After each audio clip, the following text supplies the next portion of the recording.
So আমরা যে পৃথিবীর রেডিয়াস ধরছি, রেডিয়াসটাকে ধরা হয় সমুদ্র পৃষ্ঠ থেকে।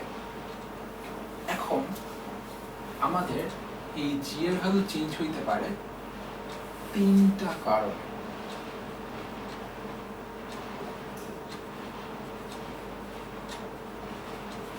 ফার্স্ট রিজনটা হইতেছে আমাদের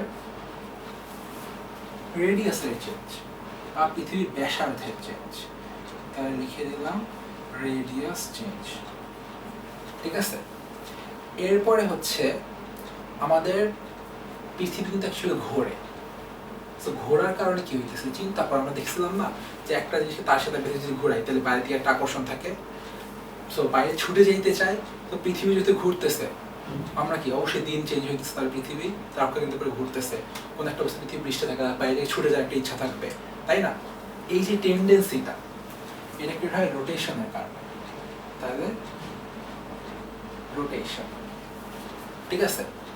এখন আরেকটা জিনিস থাকে পৃথিবীর অক্ষাংশ ক্রিয়া, ঠিক আছে, বা পৃথিবীর অ্যাক্সিসের কারণে। এইটা হচ্ছে একটু পরে দেখবো। সাপোজ আমি লিখতেছি অ্যাক্সিস। এখন রেডিয়াস চেঞ্জ হয়, এই রেডিয়াস চেঞ্জটা হচ্ছে আবার অ্যাকচুয়ালি দুই ধরনের বলা চলে, বাট আমি তিন ধরনের দেখাইতেছি। একটা হচ্ছে তোমার উপরে বা হায়ার, এটা হচ্ছে হায়ার দেন তোমার ওশান সারফেস, ঠিক আছে, সমুদ্রের মানে তলটার উপরে। এটা হচ্ছে সমুদ্র সমতল।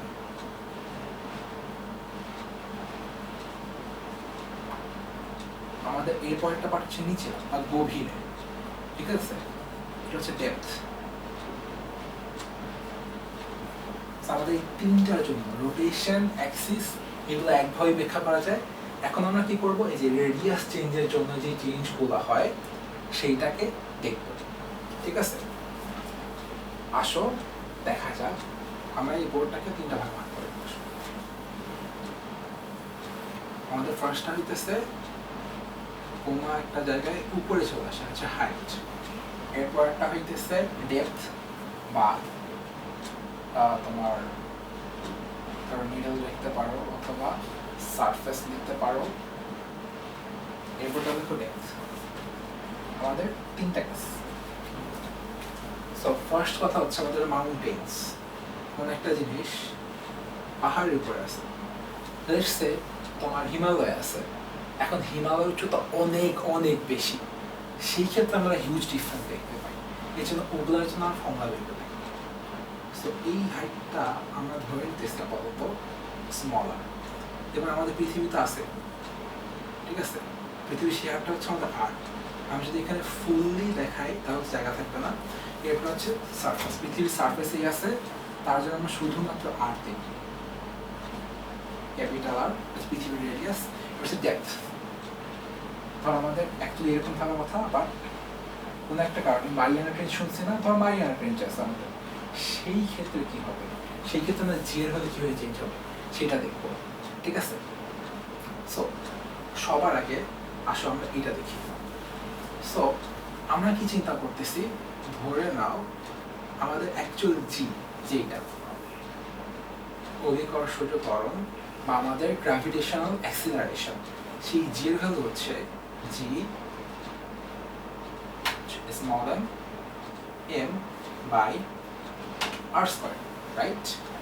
এখন কি করলাম, কিছুদিন উপরে চলে গেলাম। তাহলে চিন্তা করো আমাদের এই দুইটা অবজেক্টের মধ্যে ডিস্টেন্স, আমি যদি সরাই দিই আর ডিস্টেন্সটা একটু বেড়ে গেল না, এরকম হয়ে গেল। আমি উপরে উঠাই দেখি তাদের ডিস্টেন্সটা বেড়ে গেল। সেই ক্ষেত্রে এখন ডিস্টেন্সটা কত হয়, G M M divided by R plus small R whole square. এখন আমাদের জি প্রাইম, এটা হচ্ছে এই উপরে হিমালয়ের উপরে, G M M divided by R plus H whole square অথবা R plus small R whole square. এই ক্ষেত্রে যদি আমি জাস্ট এটাকে ডিভাইড করে দিই, G prime by G equal to হচ্ছে, এই যে জি প্রাইমের ভ্যালু হচ্ছে আমার G small M capital M divided by R plus small R whole square divided by, এই ক্ষেত্রে দেখি G small M capital M divided by R whole square. ঠিক আছে, এখন দেখো আমি এখান থেকে কি জি এম এম আর জি এম এম যেটা সেম কেটে দিলাম, কেটে দেওয়ার পর আমাদের যেটা থাকে সেটা হচ্ছে 1 by small R plus R whole square divided by 1 by R square. এখন এটা যদি আমি চেঞ্জ করে লিখি, জাস্ট চেঞ্জ করে লিখব, সেটা চলে আসে G prime divide by G is equal to R square divided by R plus H whole square. Correct? এখন এখান থেকে একটু চিন্তা করে দেখো, আমরা একদম ক্লাস 10 শিখে আসছিলাম যে আমাদের কি হয়, এই যে বস্তুগুলো আছে তাই না, কোন যদি দুইটা বস্তু দূরে সরে যায় তো তাদের মধ্যে কি আকর্ষণ আস্তে আস্তে কমতে থাকে। ওইখান থেকে একটু চিন্তা করে দেখো, জি প্রাইম কি ছোট আর আমার জি হচ্ছে বড়, তাহলে ইকুয়াল টু আমাদের এখান থেকে একটু কল্পনা করে দেখো, অবশ্যই অবশ্যই আমাদের আর ছোট এবং আর প্লাস স্মল আর বড়। ঠিক আছে, তাহলে এই যে আর প্লাস স্মল আর বড়, তাহলে দেখো ছোটটা ডিভাইড বাই বড়টা, এই সাইডও সিমিলারলি ছোটটা ডিভাইড বাই বড়টা, এভাবে রাখতে পারো। এটা হচ্ছে মনে রাখার সুবিধা। আচ্ছা, এর পয়েন্টটাতে আমরা যাই। পয়েন্টটা হচ্ছে জাস্ট নর্মাল আমরা যেটা দেখে আসছিলাম একদম ফার্স্টে, যেখানে আমাদের 9.8 আসছিল জি এর ভ্যালু, ঠিক ওইটাই। সো আমাদের f ইকুয়াল টু হচ্ছে G M M divided by R square. এখানে কোনো প্রবলেম নাই, সেখান থেকে আমরা দেখছিলাম জি ইজ ইকুয়াল টু চলে আসে আমাদের G M divided by R square. এই যে এই একটা ফর্মুলা, আর এখানে একটু লিখে দিই G prime is equal to R square divided by R plus small R whole square. এখন আমাদের মাথায় যেটা আসতে পারে যে আচ্ছা এখন কি হয়েছে, এই দুইটা জিনিস এটা ঢালুতে চলে আসছে, তো এখন তো তাদের ভর কেন্দ্রের কাছাকাছি চলে আসলো। তো আমাদের পৃথিবী, এটা হচ্ছে পৃথিবী আর আমাদের বস্তুটা এখানে আসছে, তো ভর কেন্দ্র তো আমাদের কাছাকাছি চলে আসলো। তাহলে এই ক্ষেত্রে প্রবলেমটা কোথায়? আসো, এই ক্ষেত্রে আমাদের ফর্মুলাটা একটু অন্যভাবে চিন্তা করতে হবে, সেটা লজিক্যালি ব্যাখ্যা করে দিচ্ছি। সবার আগে এইভাবে চিন্তা করো যে অ্যাকচুয়ালি আমাদের যে পৃথিবী কোনো একটা বস্তুকে আকর্ষণ করে, আকর্ষণ করে কি ফুল পৃথিবী হোল ভাবে, নাকি প্রত্যেকটা কণা পৃথিবীর প্রত্যেকটা অ্যাটম আলাদা আলাদাভাবে আকর্ষণ করে, সেই আকর্ষণটাকে আমরা ধরতেছি। অ্যাকচুয়ালি রাইট, আমরা ভর কেন্দ্র এর জন্য হিসাব করি যে প্রত্যেকটা ভর, প্রত্যেকটা কণার ভর আলাদা আলাদাভাবে অ্যাট্রাকশন করে, সবগুলোকে আমরা চিন্তা করি একটা কেন্দ্রে চলে আসছে। এখন কি হইতেছে, এইভাবে চিন্তা করো, যদি আমাদের এই বস্তুটা এইখানে থাকে তাহলে কি হইতেছে, আমাদের এইখানে একটা কণা আছে না, এই কণাটা তার এই দিকে টান দিবে, আবার এইখানে একটা কণা আছে যেই কণাটা তার এইখানে টান দিবে, তাইলে কি হইল, ক্যান্সেল আউট হয়ে গেল না? একটা ওই দিকে টান দিতেছে, একটা এই দিকে টান দিতেছে, তাহলে মাঝখান থেকে সে কোন দিকে যাবে? যদি সমান দূরত্বে থাকে এবং দুইটা কণারই ভর সমান হয়, তাইলে আমাদের এই কণা কোনো দিকে অ্যাট্রাকশন ফিল করবে না, কারণ দুইটা বিপরীত ভেক্টর যোগ করলে কি হয়, জিরো হয়ে যায়। কিন্তু এইখানে আছে আমাদের বস্তু উপরে, উঠার দিকে টান দেওয়ার মতো কেউ ছিল? কেউ তো ছিল না, তাহলে ক্যান্সেল আউট হওয়ার মতো কোনো কাহিনী ছিল না। এই জন্য এখানে কি হয়, সিমিলারলি তুমি এইখানে কল্পনা করো, ঠিক এইখানে একটা লোক আছে যেটা ডিস্টার্ব করবে। তাহলে এইভাবে করতে করতে আমরা দেখি যে আমাদের অ্যাকচুয়ালি কণা যতটুকু ছিল সেই কণাগুলো এখন আর নাই, এখন আছে এই যে এতটুকু রেডিয়াস আমাদের। অর্থাৎ আমাদের যদি আগে পৃথিবীর রেডিয়াস থাকে ক্যাপিটাল আর, এখনকার রেডিয়াস হচ্ছে actually capital R minus small R. এখন জাস্ট এতটুকু আমার এই বৃত্তটা আছে, এই বৃত্তটাই হচ্ছে কার্যকরীভাবে আকর্ষণ করতেছে। তাহলে এখন আমরা নতুন একটা টার্ম দিয়ে চিন্তা করবো, সেটা নাম হচ্ছে কার্যকরী ভর। কারণ বাকিটুকু যে আকর্ষণ বল সেটা ক্যান্সেল আউট হয়ে যাচ্ছে, একটার জন্য একটা পাচ্ছিলাম। এখন যার জন্য ক্যান্সেল আউট হয় না, আমরা শুধু তার জন্যই চিন্তা করবো। আসো দেখি, তাহলে আমাদের এই পার্টে আমাদের যেটা বের করতে হচ্ছে ঘনত্ব। সবার আগে আমরা ধরে নিচ্ছি পৃথিবী হচ্ছে একটা পারফেক্ট স্ফিয়ার বা পারফেক্ট গোলক। এই পারফেক্ট গোলকের রেডিয়াসটা হচ্ছে r অ্যান্ড সেইটা হইতেছে যার ডেনসিটি হচ্ছে রো, পৃথিবীর ডেনসিটি রো। ঠিক আছে, তাইলে আমাদের পৃথিবীর ভর হচ্ছে m, মাস।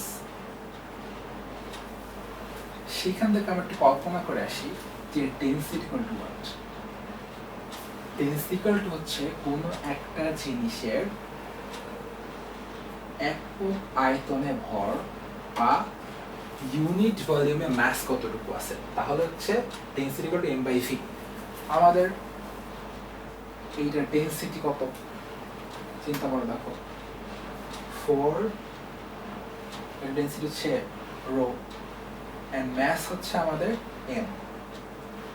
সেইখান থেকে যদি আমরা একটু কল্পনা করি তাহলে বলতে পারবো যে আমাদের m ইকুয়াল টু হচ্ছে v ইন্টু রো। এখন এই আইডিয়াটুকু দিয়ে আমরা বাকি কাজগুলো করব। আচ্ছা, সো আমাদের এখান থেকে পাচ্ছি m equal to v into rho অথবা 4/3 pi r cube into rho, এটা হচ্ছে m। আমাদের এখন যদি g প্রাইমের জন্য চাই তার জন্য কি পাবো, g আমাদের এখন অ্যাক্টিং ম্যাস কত সেটা হচ্ছে m ড্যাশ বা কার্যকরী ম্যাস বা কার্যকরী ভর, সেটা হচ্ছে gm/r ড্যাশ স্কয়ার। এই দেখো r ড্যাশ ইকুয়াল টু আমরা লিখে রাখছি r মাইনাস r। ঠিক আছে, ক্যাপিটাল আর মাইনাস স্মল।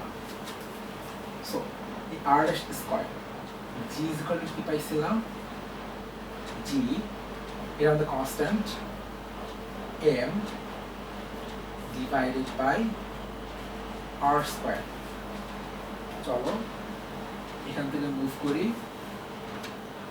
তাহলে g আমাদের m ইকুয়াল টু বের করে দিয়েছিলাম 4/3 pi r cube into rho divided by r square.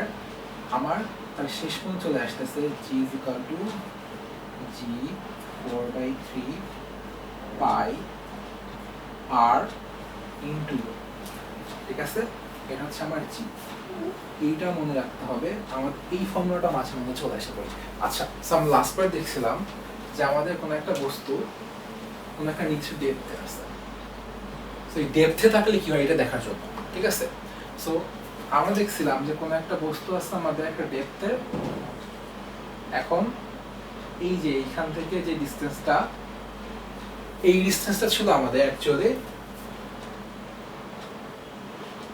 r prime, এবং আমাদের এই হাইটটাকে ধরেছিলাম আমরা স্মল r, এবং পৃথিবীর রেডিয়াস হচ্ছে ক্যাপিটাল R।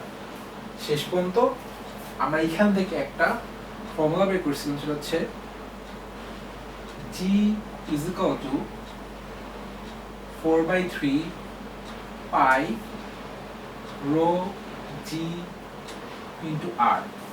এই একটা ফর্মুলা বের করে ফেলছিলাম। তাহলে এবার একটু কল্পনা করি যে আমাদের g এর ক্ষেত্রে ফুল r কাজ করছিল। এখন যদি সেই জিনিসটাকে আমরা আবার ইউজ করি g প্রাইমের জন্য, ধরে নিচ্ছি আমাদের এই কেন্দ্রে নিচে চলে আসছে, এই ডেপথে চলে আসছে বা গভীরতায় আসছে, এই গভীরতায় আমাদের নতুন অভিকর্ষ ত্বরণ বা গ্র্যাভিটেশনাল অ্যাক্সিলারেশন, সেটার ভ্যালু হচ্ছে g প্রাইম। এই ক্ষেত্রে আমার অ্যাকচুয়ালি কার্যকরী r কত, তাহলে আমাদের কতটুকু কাজ করতেছে। ঠিক আছে, অথবা এই বস্তুটা কেন্দ্র থেকে কতটুকু দূরে আসছে সেটা হচ্ছে আমাদের r প্রাইম।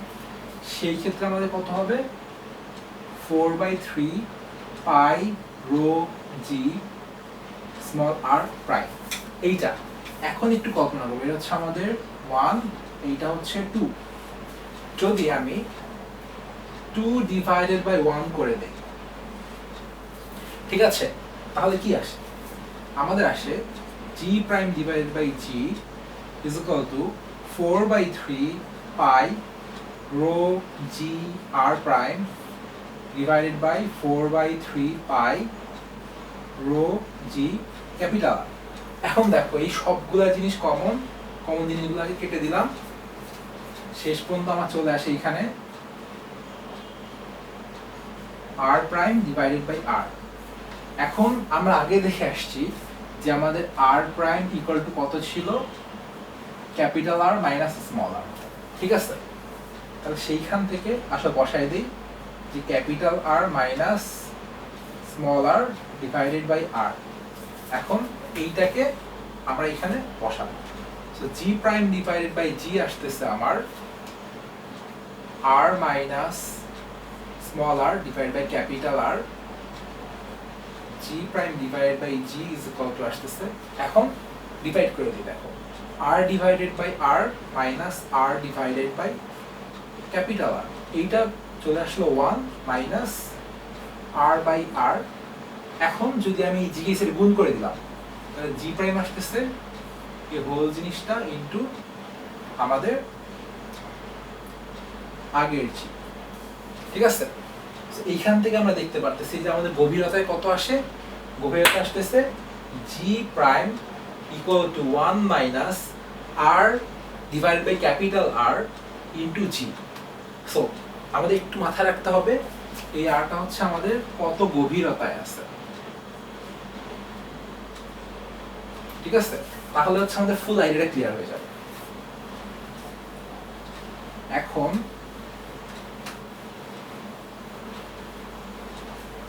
আমরা এই পর্যন্ত যতগুলো ফর্মুলা দেখছি একটু সামারাইজ করি, সামারাইজ করলে আমার মনে সুবিধা হবে। সো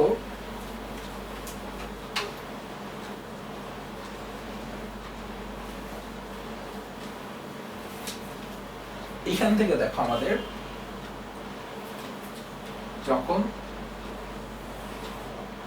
একটা r উচ্চতা ছিল একটা বস্তু,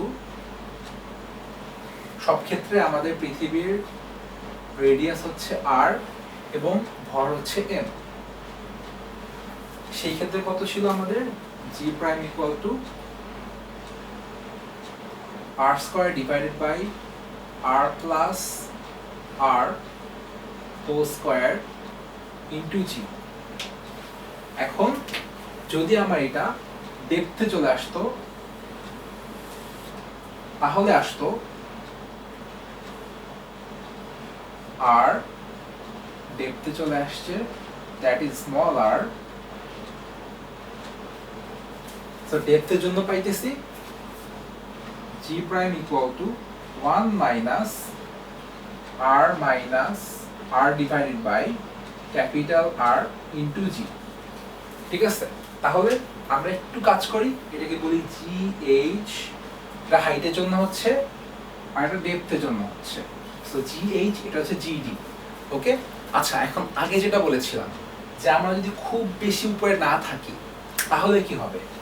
যদি খুব বেশি উপরে না যাই সেই ক্ষেত্রে আমরা বলতে পারবো যে আমাদের ক্যাপিটাল R হচ্ছে এই স্মল r থেকে অনেক অনেক বড়। তাইলে দেখো কি হয়, r prime gh r square r plus small r যোগ করলে খুব বেশি ডিফারেন্স হচ্ছে না। সো এইটাকে আমরা কাইন্ড অফ r লিখে দিতেছি r স্কয়ার ইনটু g। দেখো এই দুটো কাটাকাটি চলে গেছে, তাহলে g এর সমান। সো g প্রাইম h আর g সমান হয়ে যাচ্ছে। সেই ক্ষেত্রে কি হইল, খুব বেশি দূর উপরে না উঠাও সেই ক্ষেত্রে g এর পরিবর্তন হয় না। এই জন্য আমরা যে ম্যাথগুলো করি নরমালি, সেই ক্ষেত্রে ধরো যে তোমার 10 মিটার উঁচু একটা গাছ থেকে আম পড়তেছে, এত মিটার উঁচু একটা মিনার আছে, ওই সব ক্ষেত্রে আমরা সবসময় জিটাকে কনস্ট্যান্ট ধরে কাজ করি, বাট অ্যাকচুয়ালি কনস্ট্যান্ট না।